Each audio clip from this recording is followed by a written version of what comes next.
आज के युग में अगर जवान लड़के लड़की सत्य और असत्य की भाषा समझ ले अपने दिमाग में, तो इस धरती पे कभी भी कोई गलत कार्य नहीं होगा। लड़कियां अपने घर से भाग जाती हैं। जिस घर में जन्म लिया, 20 साल की हुई, माँ बाप ने बड़े चाव से पाला, पढ़ाया लिखाया, पैसा लगाया, और 1 मिनट में फुर्र हो जाती है। तो ये सब बातें हैं। जितना भजन में डूबेगा उतना वो कष्ट पाएगा, और वो कष्ट पाने का मतलब गलत निकाल लेता है वो भक्त। वो क्या निकाल लेता है कि भगवान मेरी सुन नहीं रहा, भगवान मेरे को देख नहीं रहा। राधे राधे साथियों, जय श्री कृष्णा, जय श्री राम। स्वागत है फिर से आपका संत सेवा यात्रा यूट्यूब चैनल में। जो हमारे साथी अभी हमसे नए जुड़े हैं वो कृपया करके चैनल को सब्सक्राइब कर लें, ताकि आपको संतों की वीडियो मिले, संतों के चरणों के दर्शन मिलते रहें। और आज हम एक ऐसे संत के दर्शन कराएंगे आपको जो गृहस्थी में रहते हुए उन्हें गृहस्थी को त्याग दिया। उन्होंने अपने जीवन में देखा कि गृहस्थी में तो इधर उधर होता रहता है, लड़ाई झगड़े रहते हैं। उनका जो मन था वो बचपन से ही साधु भाव रहा, इसीलिए उन्होंने अपने जीवन को ही साधु में बना लिया। तो आइए हम उन साधु के दर्शन करते हैं, संत भगवान के दर्शन करते हैं, और आप भी दर्शन का लाभ लीजिए। आइए।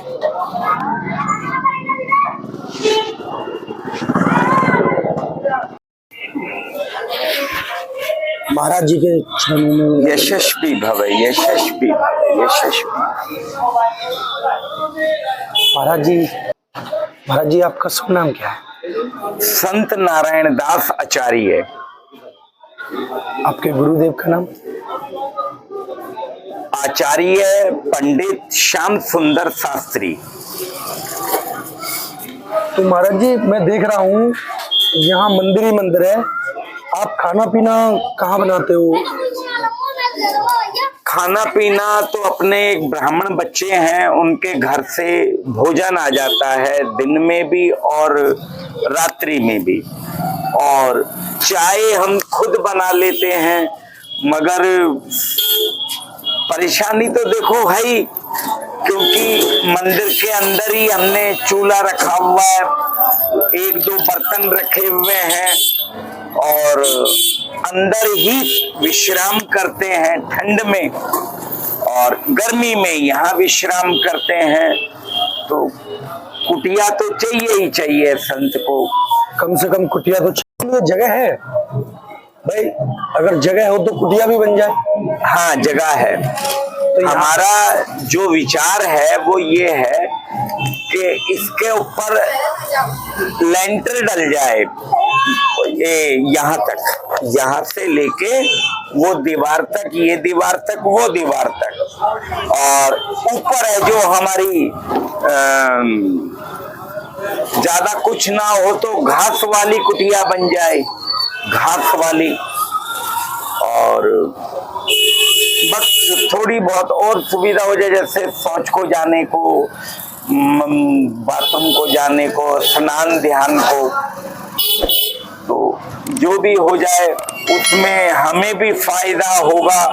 और जो परकम्मा बेचारे लगा रहे हैं, जो थक जाते हैं, उनको विश्राम का अवसर प्रदान हो, वो अपना थोड़ा सा आराम कर लें, तो ये होना चाहिए। तो महाराज जी यहाँ ये मशीन वगैरह लगी हुई है, तो यहाँ पे आप भजन चलाते हो, अपने मुखारबिंद सिखाते हुए हो क्या? देखो, जो संत को जो उच्चारण आते हैं, जो सत्य असत्य की जो भाषा है, वो हम हर किसी को बोलते हैं, समझाते हैं कि सत्य क्या है और असत्य क्या है। यानी कि इतनी लंबी कहानी बोलने से पहले या समझने से पहले आज के युग में अगर जवान लड़के लड़की सत्य और असत्य की भाषा समझ ले अपने दिमाग में, तो इस धरती पे कभी भी कोई गलत कार्य नहीं होगा। हम बहुत मोटी सी बात समझते हैं कि सत्य और असत्य की परिभाषा आज के बच्चे समझ ले, चाहे उसमें हमारी बहन हो या बेटी हो या बेटा हो, कोई भी हो, तो गलत काम नहीं होगा। तो लोग अपनी अपनी तरफ सब खींचने में लगे हुए हैं, मगर जो मेरा जैसा संत ब्राह्मण अगर किसी को ज्ञान देने की कोशिश करता है तो वो युवा बच्चा ये कहता है हमारा दिमाग खा रहा है बाबा। सही बात है। प्रभु, आपको अपना घर छोड़े हुए कितने दिन हो गए? हमें अपना घर छोड़े हुए 18-20 साल के लगभग हो गए। तो आपके मन में ऐसा क्या हुआ कि आपके संत भाव जो जागृत हुआ? आपको नहीं, आप हर किसी का सपना होता है कि हमारा फैमिली हो, परिवार हो, बढ़िया मिलके बढ़िया रहे, तो ये भी एक भगवान की ही कृपा होती है। तो प्रभु आप बिल्कुल बिल्कुल बिल्कुल बहुत बहुत अच्छा आपने प्रश्न किया, बहुत अच्छा और बहुत जरूरी प्रश्न है ये। हम भी गृहस्थ जीवन में थे, आज भी बच्चे हैं, संतान है, सब कुछ है, घर परिवार है, खुशल मंगल है, और बस राधे श्याम, बस ऐसी बोलचाल का फर्क और वही कहानी सत्य और असत्य। सत्य को दबाने का प्रयास किया जाता रहा है, सत्य को दबाने का प्रयास किया जाता रहा है। इस करके हम धीरे धीरे हमारा मन घर से हटता चला गया। और वैसे तो हम बचपन से ही पूजा पाठ में थे, नहीं तो हमने नौकरी भी की है, बिजनेस भी किया है, हम पढ़े लिखे हैं, क्वालिफाइड हैं, मगर धीरे धीरे हम सब कुछ त्याग दिया हमने। और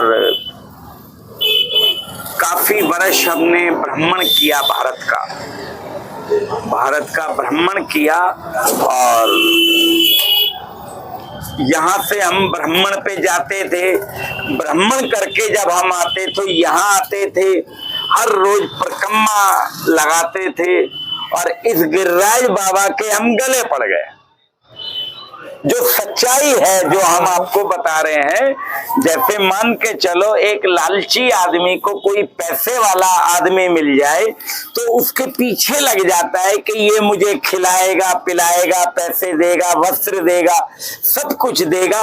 ऐसे ही हम गिरिराज बाबा के गले पड़ गए और हमने गिरिराज बाबा से कहा, बाबा मोए ना पतो बाबा, मोए तो मंदिर दिला, और मंदिर मोए दिला बाबा परिक्रमा मार्ग में, ताकि मैं तेरा अच्छे से भजन कर सकूं। और नहीं तो मंदिरों में, बहुत विशाल मंदिरों में हम रहे हैं, मेहनत रहे हैं, दिल्ली के मंदिरों में रहे हैं, हरिद्वार के मंदिर में रहे हैं, जतीपुरा के मंदिर में रहे हैं, जयपुर के मंदिर में रहे हैं, मगर गिरिराज बाबा के हम गले पड़ गए कि बाबा मोए ना पतो, मोए तो बस परिक्रमा मार्ग में मोए मंदिर दे बाबा। और जो भी कुछ है, ये जो आप अंदर से मंदिर को देख रहे हैं, चमकता हुआ जो भी चीजें रखी हैं, ये बजरंगबली का आशीर्वाद है, गिरिराज बाबा का आशीर्वाद है। और ये बजरंगबली बाबा चमत्कारी हैं, दक्षिण मुखी हनुमान जी हैं ये। और ये मूर्ति हजारों वर्ष पुरानी मूर्ति है। ये कहां से घूम के यहाँ आई है। तो बस महाराज, हमें जो एक चिंता होती है वो हम में नहीं है। हम तो जो कहेंगे, हम तो अपने गिरिराज बाबा से कहेंगे और हनुमान जी से कहेंगे। महाराज जी, मैं देखता हूँ जो साधु संत होते हैं वो एक मतलब कि जंगल में तपस्या करते हैं ज्यादातर है। तो आपको ये भीड़ भड़क्कर, शोर शराबा ये यहाँ आपको कैसा लगा? यहाँ आपकी भजन में कोई बाधा तो नहीं आती? नहीं, बाधा नहीं आती, बल्कि हमारा जिंदगी का उद्धार हो रहा है। वो ऐसे उद्धार हो रहा है कि ये परिक्रमा मार्ग 24 घंटे चलता है, यानी कि जो भक्त होते हैं 24 घंटे चलते हैं, चाहे वो दिन हो, रात हो, धूप हो, बरसात हो, चलती है। और हमारे कानों में राधे श्याम राधे श्याम। जी प्रभु, ये बात तो सही। महाराज जी, एक सवाल है मेरा। जैसे कि आज की डेट में हम कर्म करते हैं, या अच्छे कर्म करें या बुरे कर्म करें, और हमारी मृत्यु हो जाती है। मृत्यु हो जाने के बाद जो हमारा शरीर है वो तो जला दिया जाता है, और आत्मा तो परमात्मा होती है प्रभु, ये आप सब संतों का ही कहना है। तो जब मरने के बाद शरीर जला दिया जाता है, आत्मा परमात्मा होती है, वो परमात्मा में जाके मिल जाती है। तो जो हम बुरे कर्म करते हैं उसका भोग किसको भोगना पड़ता है प्रभु? वो उसी को भोगना पड़ता है। उस शरीर को बोलते हैं सूक्ष्म शरीर, उस शरीर को बोलते हैं सूक्ष्म शरीर। जो जो उसने यहाँ धरती पे पाप किया है, जब से उसने होश संभाला है, वो भूल सकता है कि मैंने क्या क्या पाप किए हैं, क्या क्या गंदे कर्म किए हैं। मगर ईश्वर को एक एक चीज पता है, तूने कब कब क्या क्या किया है। तो वो उस शरीर को सारा दंड मिलता है। जितना दंड, राधे राधे महाराज, जितना दंड उसको वहां मिल सकता है उतना वहां मिलेगा। बाकी का दंड जो 84 लाख योनियां हैं, जो जानवर की है, अति उत्तम तो मनुष्य की है, बाकी की उसके कर्म पे आधारित है कि उसने कितना अच्छा कर्म किया है, कितना बुरा कर्म किया है, उसके आधार पर उसको जन्म मिलता है। किस जानवर का मिलेगा या मनुष्य का जन्म मिलेगा, तो किस परिवार में मिलेगा, वो कौन सा परिवार होगा, उनके कर्म क्या होंगे, उन माँ बाप के, जिस माँ बाप के यहाँ वो पैदा हो रहा है, तो वो सब कर्म पे आधारित है, वो कर्म पे आधारित है। वो मेरा एक सवाल और है। जैसे कि हम भजन करते हैं अपने घर, तो भजन करते हैं और हम भजन तो कर रहे हैं, हमें यही नहीं पता ये हमारा भजन प्रभु तक पहुंच रहा है या नहीं पहुंच रहा, प्रभु हमारे भजन से संतुष्ट है या नहीं है। और हम कभी कभी जैसे भजन करने के लिए बैठते हैं तो हमारे मन में हरि नाम चलता है, तो इधर उधर की बाधा आ जाती है। तो उनसे कैसे छुटकारा पाया जाए प्रभु?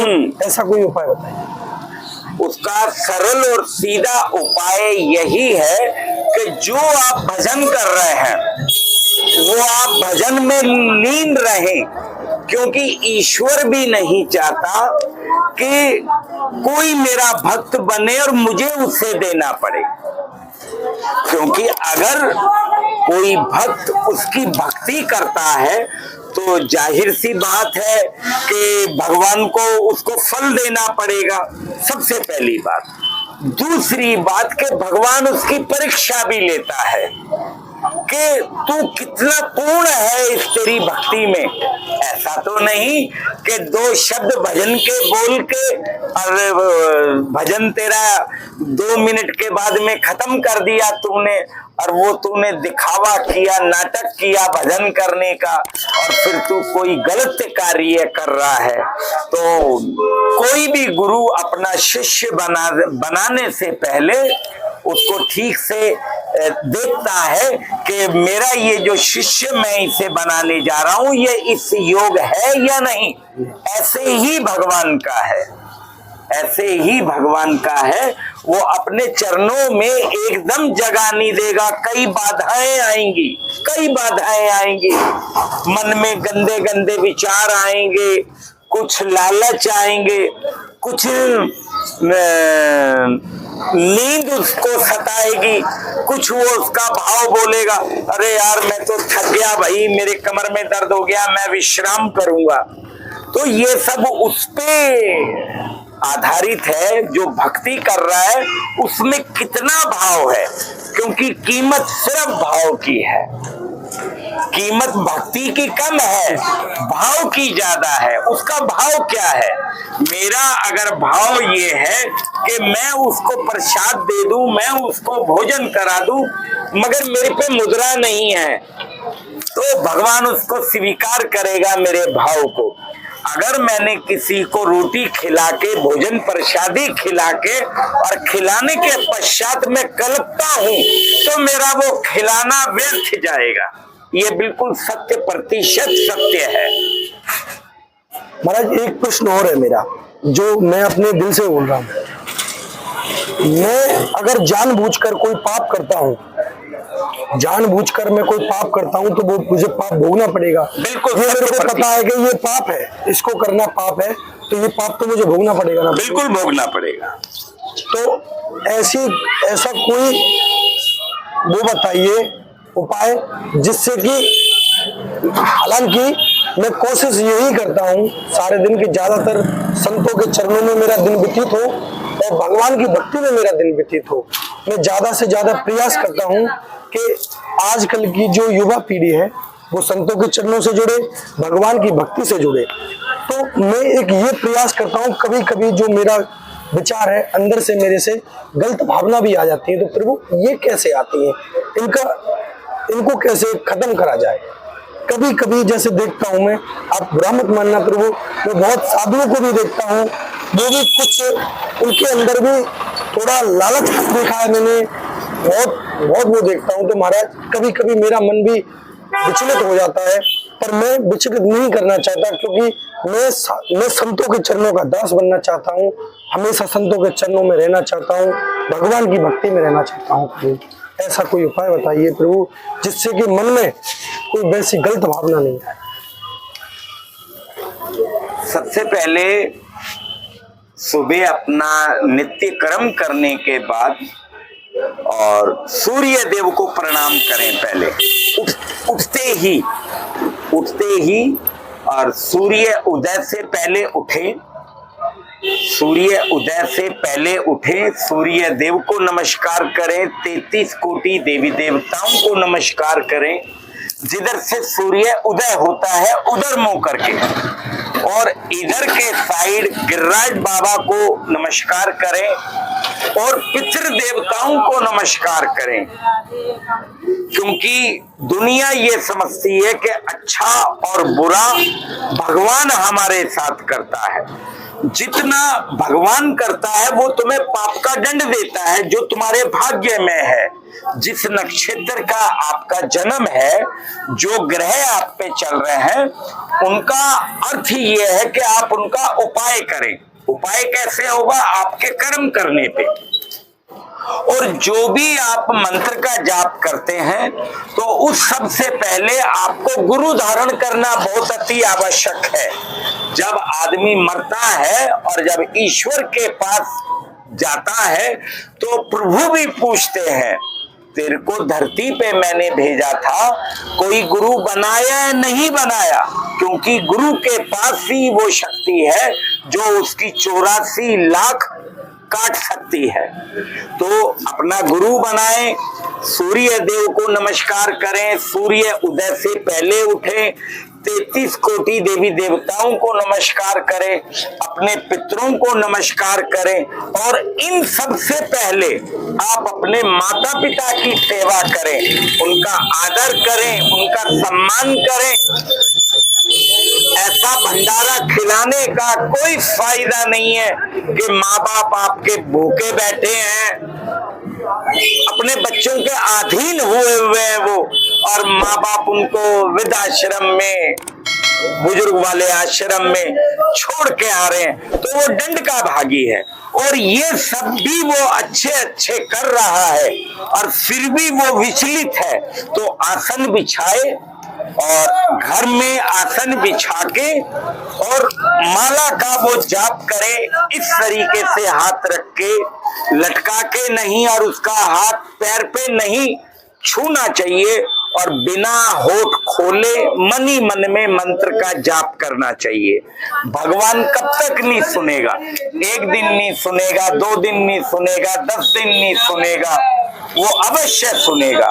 अब हमारी आखिरी की बात, जो भगवान का भजन करेगा उसको कष्ट उसके घर वाले भी देंगे और दुनिया भी देगी। ये जितना भजन में डूबेगा उतना वो कष्ट पाएगा, और वो कष्ट पाने का मतलब गलत निकाल लेता है वो भक्त। वो क्या निकाल लेता है कि भगवान मेरी सुन नहीं रहा, भगवान मेरे को देख नहीं रहा, मैं इतना अच्छा करता हूं फिर भी भगवान मेरे से रूठे हुए। नहीं, रूठे हुए नहीं है। जो तुम्हारे 7 जन्म के पाप हैं, जो 7 जन्म के जो तुम्हारे पाप है और जो इस जन्म के पाप है, वो इसी बहाने कट रहे हैं। बस इसी बहाने कट रहे हैं। जो वो भजन कर रहा है और भजन के साथ साथ उसे बाधाएं आ रही हैं, उसके जानने वाले उसका मजाक उड़ा रहे हैं, उसकी भक्ति में लालछन लगा रहे हैं, बाधा डाल रहे हैं, तो वो ये ना समझे कि भगवान नहीं देख रहे, भगवान का पूरा आशीर्वाद है, उसके पाप कट रहे हैं। और जब उसका समय प्रभु के पास जाने का होगा तो प्रभु के श्री चरणों में विराजमान होगा। राधे राधे। महाराज जी ने अभी हमें बहुत अच्छी बात बताई। अगर भगवान का भजन करने में बाधा आती है तो बिल्कुल संकोच ना करें, भगवान की भक्ति करते रहें। महाराज जी ने एक हमको बहुत ही अच्छा उदाहरण बताया कि हमें प्रतिदिन भजन करना चाहिए, और भजन इस प्रकार करना चाहिए हाथ करके। भगवान कब तक हमें नहीं याद करेंगे? हम भगवान को याद करेंगे तो 2 दिन नहीं, 4 दिन नहीं, 10 दिन नहीं, महीना नहीं, एक ना एक दिन तो भगवान को भी हमारी तरफ देखना पड़ेगा। प्रभु आपसे एक छोटा सा प्रश्न और है मेरा, ज्यादा बड़ा नहीं है। मैं आज की डेट में देख रहा हूँ जो जितना बड़ा पापी है, गलत कर्म कर रहा है, तो महाराज वो प्रतिदिन बढ़ता ही जा रहा है, और भगवान की भक्ति करने वाले हकीकत में ही आज भी संकट में है, कल भी संकट में थे, और मेरे को लगता है संकट में ही रहेंगे प्रभु। उसी को ही कलयुग कहते हैं। और आज की डेट में देख रहा हूँ ये गोलोक भूमि है, यहाँ गाय भी सुरक्षित नहीं है प्रभु। मैं देखता हूँ परिक्रमा मार्ग में चारा 50 रुपए में खिलाते हैं, और गाय उसमें से 4 गाय खाती है, अपनी तरफ से कुछ भी नहीं खिलाते, गायों के पेट ऐसे हो रहे। ये कैसा हुआ? इसी को ही कलयुग कहते हैं। और जो आज हो रहा है वो आज से 70 साल पहले, 50 साल पहले, 60 साल पहले ये दर्शा दिया गया था कि आने वाला वक्त ऐसा होगा कि चाहे वो पंडित हो या ब्राह्मण हो या संत हो या जो देश को चलाते हैं नेता, वो कैसे होंगे और आगे जाके कैसे होंगे। लड़कियां अपने घर से भाग जाती हैं, जिस घर में जन्म लिया, 20 साल की हुई, माँ बाप ने बड़े चाव से पाला, पढ़ाया लिखाया, पैसा लगाया, और 1 मिनट में फुर्र हो जाती है। तो ये सब बातें हैं, इसमें सबका कारण है, चाहे उसमें मैं ही क्यों ना हूं, इसमें संत भी इन्वॉल्व है और राजनेता, ये पूरी सृष्टि, पूरी दुनिया जिम्मेदार है। ये हम सबको सत्य और असत्य की भाषा समझनी पड़ेगी सबसे पहले, पूरी दुनिया को। आज कौन सी चीज नकली नहीं है, सब चीज में मिलावट है, जहर है, डुप्लीकेट है, और सब पैसा खींचने में लगे हुए हैं, सब पैसा खींचने में लगे हैं, सब अपना भला चाहते हैं, सब अपना भला चाहते हैं, सब अपना भला चाहते हैं। और रही बात, आपका एक सवाल था संत के प्रति, एक आपका सवाल था संत के प्रति, तो हम इसमें ज्यादा कुछ नहीं कहेंगे, ईश्वर है देखने वाला। संत भी कई प्रकार के होते हैं, एक तो जन्म का संत होता है, एक होता है जिसने कोई गलत काम कर दिया हो, क्राइम कर दिया हो, वो अपना भेष छुपाने के लिए संत का रूप धारण कर लेता है। और एक संत वो होता है जिससे कमाया नहीं गया, जिससे कमाया नहीं गया तो वो संत का चोला धारण करके भीख मांगता है, ड्रामे रचता है। तो भांत भांत के संत हैं महाराज, मगर हमें कोई अधिकार नहीं है किसी पे उंगली उठाने का। प्रभु जी, एक मेरे छोटी सी विनती हो रही है आप जी महाराज, एक सत्य और असत्य की परिभाषा क्या है प्रभु, इस चीज का आप मेरे को मार्गदर्शन दीजिए प्रभु। सत्य और असत्य की परिभाषा ये है कि मैं झूठ नहीं बोलूंगा। सबसे पहली जो परिभाषा की शुरुआत है वो यहां से है कि मैं झूठ नहीं बोलूंगा, पहली बात। दूसरी बात कि अगर किसी का मुझे धन पड़ा हुआ नजर आ रहा है या जेब से उसका नोट या कोई मोबाइल या कोई कीमती चीज मुझे ये नजर आ रहा है कि ये गिरने वाली है, तो मैं उसको सूचित करूं कि भाई आपका ये पैसा गिरने वाला हो रहा है। मैं किसी को धोखा ना दूं, मैं किसी को गुमराह ना करूं, और मैं किसी की बहन बेटी की तरफ ना देखूं। तो यही चीजें हैं। और जितना हो सके अपनी वाणी से मधुरता वाले शब्दों का प्रयोग करे, कठोरता वाले ना करे, कठोरता वाले शब्दों का प्रयोग ना करे। जितनी हो मधुर वाणी हो। जब तुम किसी से मधुर बोलोगे तो सामने वाला भी मधुर बोलेगा। ऐसा नहीं हो सकता कि आप बोल रहे हैं, वो कठोर शब्द वो बोलेगा, तो वो बोलेगा तभी जब आपकी गलती होगी। तो सबसे पहले नंबर, आप किसी में कमी निकालने से पहले आप अपने अंदर कमी निकालें। सत्य और असत्य की भाषा सब सामने आ जाएगी। तो महाराज जी ने हमें अभी सत्य और असत्य की परिभाषा बताई। तो मित्रों, आपसे मेरा एक निवेदन होगा छोटा सा। एक झूठ को छुपाने के लिए 100 झूठ बोले जाते हैं, क्यों ना हम एक बार ही सत्य बोल दें, उससे हमें और 100 झूठ ना बोलने पड़े। इसीलिए आपसे मेरा कहना है, महाराज जी ने ये अभी अपनी वाणी से कहा, ज्यादा से ज्यादा सत्य बोलिए। अगर कोई किसी का कीमती आप सामान देख रहे हो तो ये मत सोचिए उसका सामान गिरेगा, मैं इसे रखूंगा। आप उसे सावधान करिए, अपने जुड़िए, संतों के चरणों के दास बनिए, जिससे आपके जीवन का उद्धार हो जाएगा। क्योंकि संत भगवान होते हैं, संत कृपा भगवंत कृपा। अगर संत भगवान का आशीर्वाद आपको मिल गया तो आपका जीवन आनंदमय हो जाएगा। इसीलिए मेरा आप सबसे ये निवेदन है कि ज्यादा से ज्यादा भगवान की भक्ति में जुड़िए, ज्यादा से ज्यादा भजन करिए, भगवान का नाम लीजिए और संतों के चरणों का आश्रय लीजिए। जय श्री कृष्णा, जय श्री राम, राधे श्याम।